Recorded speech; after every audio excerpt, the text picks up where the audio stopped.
बुलढाणा जिल्हा परिषदेच्या अध्यक्ष आणि उपाध्यक्ष पदाच्या निवडणुकीत महाविकास आघाडीकडून काँग्रेसच्या मनीषा पवार या अध्यक्षपदी विराजमान झाल्या आहेत। उपाध्यक्षपदी शिवसेनेच्या कमल बुधवत यांची निवड बिनविरोध झाली आहे। प्रतिस्पर्धी भाजपाकडून अध्यक्ष उपाध्यक्षासाठी दाखल करण्यात आलेले दोन्ही अर्ज मागे घेण्यात आल्यामुळे महाविकास आघाडीच्या अध्यक्ष व उपाध्यक्षाची निवड करण्यात आली।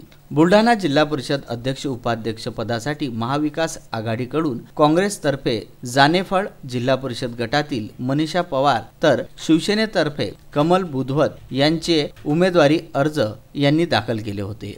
भाजपातर्फे अध्यक्षपदासाठी प्रमोद जिल्हा परिषद गटातील रुपाली अशोक काळपांडे यांचा तर उपाध्यक्ष पदासाठी जयश्री विनोद टिकार यांनी नामांकन अर्ज दाखल केले होते।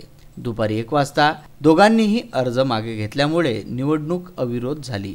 जिल्हा परिषद अध्यक्ष उपाध्यक्षाच्या निवडीसाठी बोलावण्यात आलेल्या विशेष सभेचे पीठासीन अध्यक्ष म्हणून बुलढाण्याचे उपविभागीय अधिकारी राजेश्वर हांडे यांनी काम पाहिले।